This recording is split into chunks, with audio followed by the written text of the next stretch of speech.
everyone, and welcome to another episode of Taco Matta Tuesday, the show where we eat healthy, delicious tacos and have conversations about life.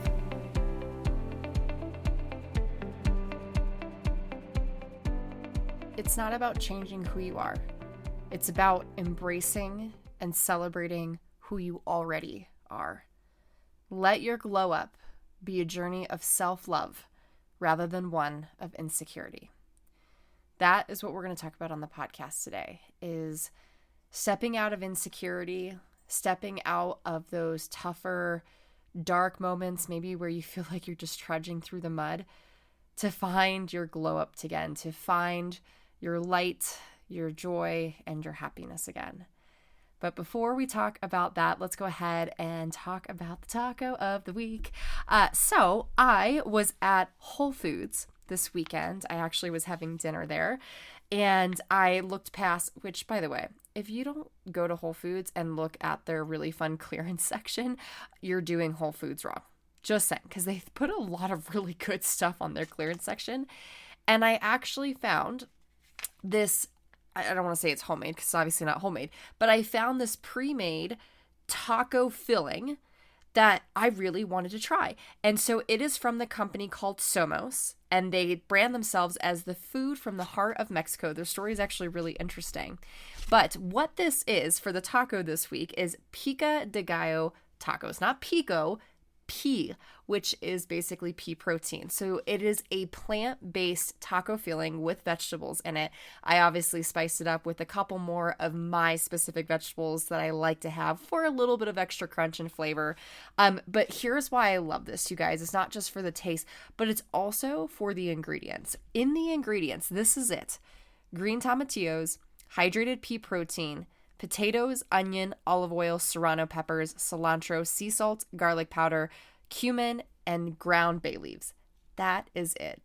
Great oil choice, great ingredients, things that I personally approve of when it comes to putting things in my body. Probably some of the best ingredients I've seen when it comes to things in a package. So if you want to go and give it a shot, go to Whole Foods, or again, you could check up the show notes. The recipe card is in there with the actual brand of the taco filling that I used for this week's taco. So that is the taco. Let's move on to the topic of the week, which is finding your glow again. And no, this isn't one of those like stereotypicals, like, oh my God, it's your glow up. Like, no, it's not that. This podcast was inspired by just the path that I've been on, let's say over the last couple of weeks. It's been a lot. It's been a whiplash just between athletic pursuits, emotional, relational pursuits. Just a lot of things have they've changed for me. And one of my clients, actually several of my clients, but one of them specifically came to me and was like, "You look so happy and you are just glowing. What has changed since like when I saw you a couple days ago?" And that meant the world to me. And it meant the world to me because I knew that I made the right decisions just days prior to having that interaction with my client. And there's also just a lot of other things that led up to that overall happiness. And I wanted to get on the podcast this week with that in mind.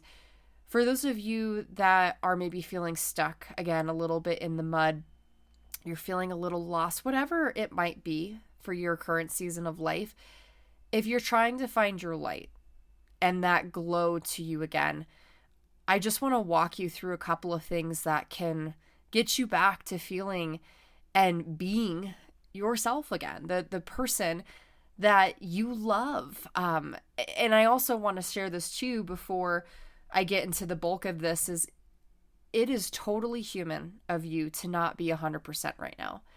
And by doing this podcast, I don't want to just shed light on always being happy, always being joyous, always being glowing. Those moments are great. But what makes them great is also by going through the mud, by going through those tougher, darker moments. And so appreciate where you're at right now, right? That is where my perspective in the last couple of years has really changed from, I'd say, the older version of Kayla to this newer version of Kayla. And just the wisdom that I've gained is that the darker moments make the lighter moments so much better. And I've learned so much about myself and have also been able to therefore continue to walk through the dark because of the fact that I've gone through other tough situations that might have knocked me down at first, but have allowed for me to get back up and get back up that much stronger. So know that you're not alone. Know that you are not wrong, that you're not crazy, that you're exactly where it is that you're supposed to be, and that is going to set you up for something absolutely incredible if you allow for it to.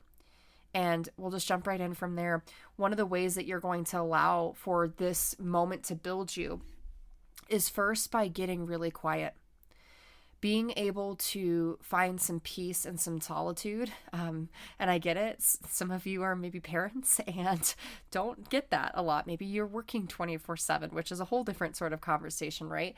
Maybe it's just tough for you to find that quiet time. It doesn't have to be for an entire day. It could just be for a couple of minutes.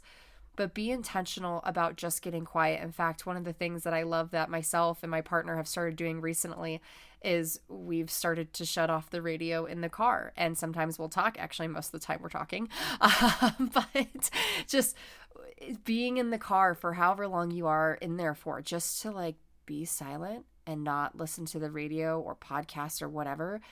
It's so freeing and it's so peaceful, and it allows for those creative juices and those thoughts that have just been like subconsciously suppressed in your head to come out, right? So can you find some time to get quiet? And I'm actually going to share something that if you can do either this exactly or some sort of version of it, I'm going to recommend it. Last year, before my 29th birthday, I did something that was called the 12-hour walk. And I'm honestly craving it right now a lot, just with how much has been transforming in my life. So I think that I'm going to put it on the calendar and make it a thing here within the next month.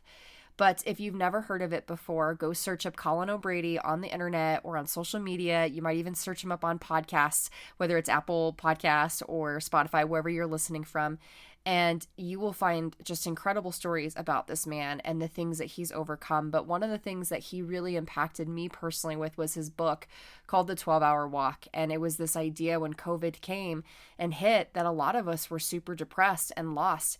And one of the things that made him super whole and happy and find peace during that tough time was just getting quiet for a longer period of time to allow for clarity to come through the cracks.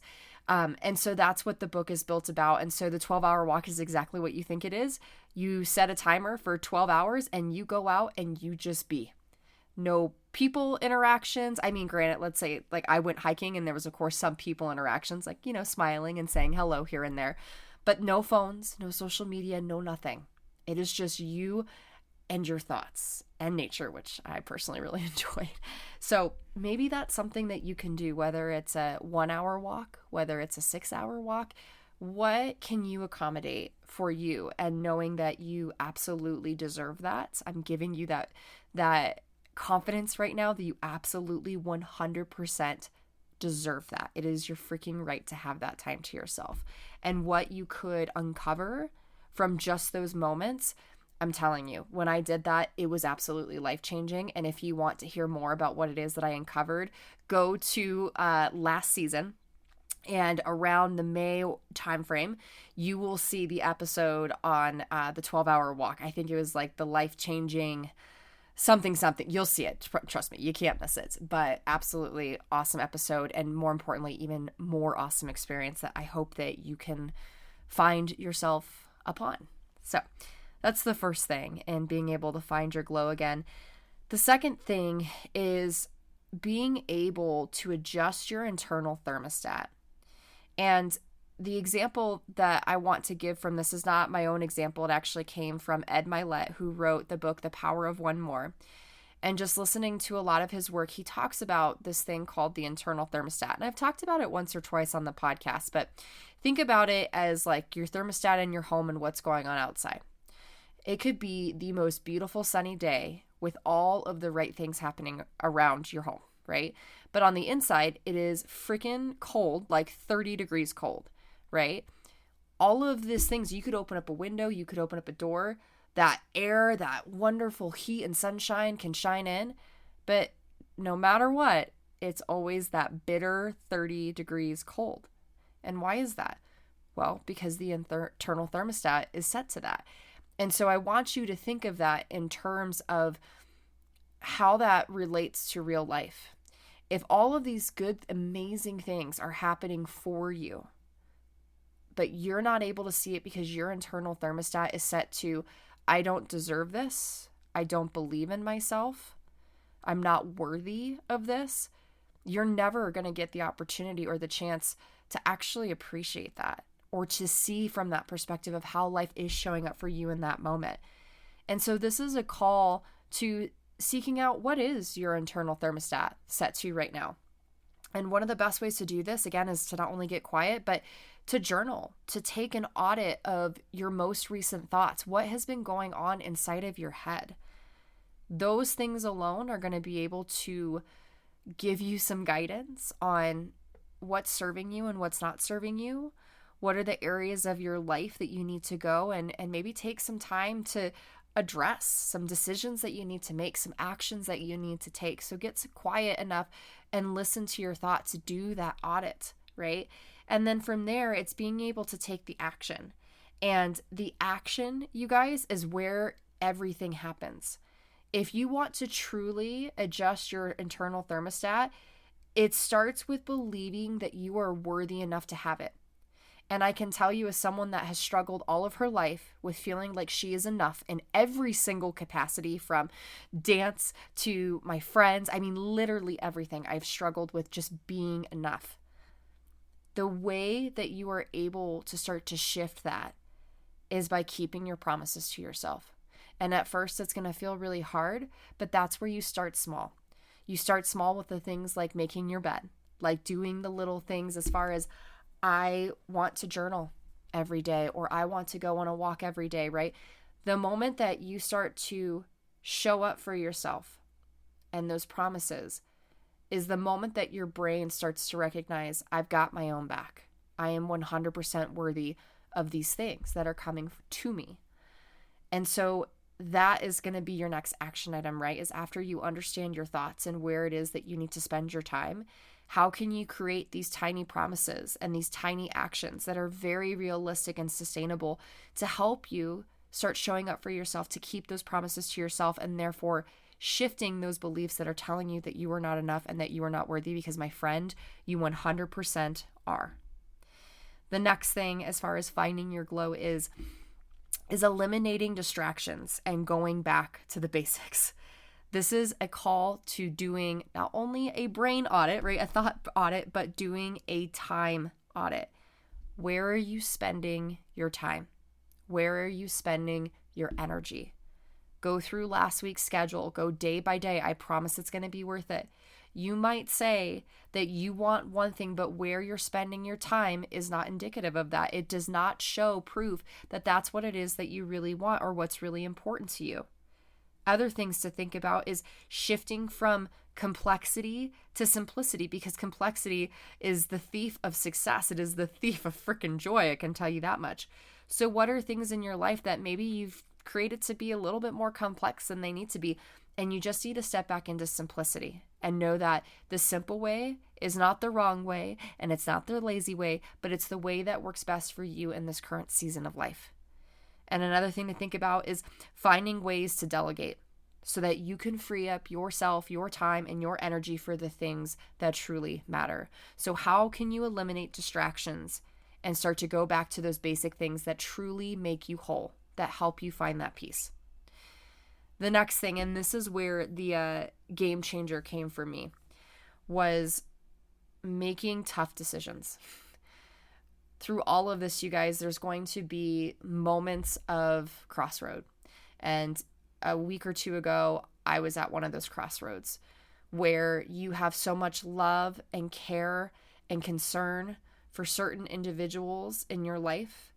And unfortunately, they are not in the same season of life to care and love and give back in the way that you can, right? And also maybe what is the best for them is that they take that time to be alone so that they can get quiet and they can find their peace and their clarity. And as hard as it was to step away from an individual that I truly I want nothing but the best for, I knew that the best thing that I could have done was freed up their time, their energy, their potential guilt, any potential resentment that was coming from the current situation, and allow for them to go find who they are again, to go back home to them by giving them that space to figure life out. And that was really hard. But here's what came on the other side of that, right? Is a very healthy ending to an absolutely wonderful relationship and friendship. And I can't say that that'll be the forever end. I hope that this individual and I, at least down the road, can, check in on each other and continue to stay in contact. I wish nothing but the best for this human. But what also came from that is it freed me up to just become myself again. Like, that is where my glow up came from, was by no longer putting myself in these situations where I was pouring everything that I had out of my cup to the point where I had nothing left and I was getting nothing in return. And that's not a negative smack at this individual. It was just a smack. It was just a hard situation. And unfortunately, it just wasn't the best thing for me. And in my gut, I knew that. And I just had to trust myself. I had to find my courage that even though this was going to be a hard decision and it was going to hurt and it was going to be scary, that I can trust that I will have everything that I need on the other side of this decision to handle whatever comes my way. And what came my way was one of the most beautiful beginnings to another relationship, to additional friendships, and just amazingness. That's all I'm going to say. The universe asked me to trust it, and I showed up for it, and I trusted it, and it returned everything and more. It came and it showed up for me that much better. And it doesn't always happen that way. I've done this before, and it's taken months to fully understand the lesson or the reason why certain things worked out the way that they have. But again, those of you that have been listening for the last couple of years have seen my progressions between dating and friendships and just life in general. And it's because of all of those ups and downs and the courage to walk through them and trust that I could handle whatever on the other side that has allowed for me to step into this next beautiful chapter that I feel so myself and so confident, and just I have that joy. I have that glow again, and I'm exactly where it is that I'm supposed to be. And so if you're struggling to make that tough decision, I want you to know that there is something beautiful waiting for you on the other side. And it might not happen right away, but it is. And you have to trust that you're going to be able to walk through whatever it is that shows up there for you, good, bad, ugly, on the other side, because you can. And you know why I know that? It's because you're still here, which means that you have made it through 100% of your hardest days. So there is nothing that you can't make it through. The last thing, as far as finding your glow again goes, is getting clear on what success means to you in this season of life. And this is something that I talk about, if not every podcast, every other podcast, because it is such a good moment, if that struck you hard, to check in with what is my current measure of success. Not just in life, but in all the different capacities of life, from finances to career to your growth and development as an individual, to your relationships, to your social life, right? Like, go through every single section of it and see where you're at and how you are defining success. And is that currently a realistic measure of success? And guys, it's okay for these things to shift and change. It doesn't mean that you failed because you didn't meet it, or because you're in this current season of life and it's not like the last one. It does not mean that, again, that you were wrong or that you have failed. It just means that we have to shift. And the best of the best are always adjusting. And that's what I'm asking you to do, is to lean into your best self and just shift what that measure is, because it's truly going to set you free and allow for you to not only appreciate all that's showing up for you, but to actually show up for it. And that is where all the joy and where all the glow truly is. Now, before I leave you with the final thought here, I want to share this. And this somewhat has to do with the podcast topic of today. But it hit me so hard in the heart this morning that I needed to share it. And in the hopes that this individual listens to it, I'll hopefully poke her on the shoulder just to take a listen till the very end. But this morning during one of my personal training sessions, training one of my favorite couples, and the woman in the relationship has been really struggling with weight and body image issues and overall just love for herself. And one of the things that she said today that she was very open and honest about is she said, I don't feel like I deserve to be loved because of how I look. And that was just like a whoa. And I have total goosebumps. And I don't know if any of you have been there before, if you currently feel that way, if that struck a chord. If it does, I'm giving you like the biggest virtual hug right now, because that is really deep. There are some deep-rooted things happening there, and I encourage you to please explore it, just like I encouraged her to, is understand maybe where that came from or what that means. But here's what I want to say as my uplifting thought to that question that I didn't have the words to share with her then, but I want to share them with her now, is people are never going to truly care about what you know or what you look like. They're not. They are only going to be impacted by how you make them feel. Ask yourself right now in this moment is how do you want to impact others? And because of that, what does that require you to do in order to show up differently, in order to create that impact? Who does that person need to be? How do they need to treat themselves? How do they show up through all of the ups and downs of life? True beauty, you guys, is not about just the physical appearances. It's about glowing from within and shining bright with love and compassion and positivity. That is what creates love for someone, not what it is that you look like. And so I hope that those words resonate with you. Here's what I want to leave you with today is that life is a journey, and trust me, it is never, ever, ever linear in nature. Despite the triumphs and the stumbles, each step we take can be a glow up that fuels our fire if we choose to see it that way. Never forget to let your light shine brightly on your beautiful path to becoming the most genuine and joyous version of you. Thank you guys so much for showing up for you today, and I truly hope that this podcast resonated with you. If it did, please share this with a friend or family member, and of course, rate and review the podcast if you haven't done so already. And again, I will say this over and over and over again. Thank you for giving me the space to be vulnerable and honest about what it is that's going on in my life. And I hope that my vulnerability and transparency with you guys allows for you to do that within your own life and with others, because that is where the magic and the beauty of life is. So thank you guys again for being here. I will see you guys next week for another episode of Taco About a Tuesday. See you then.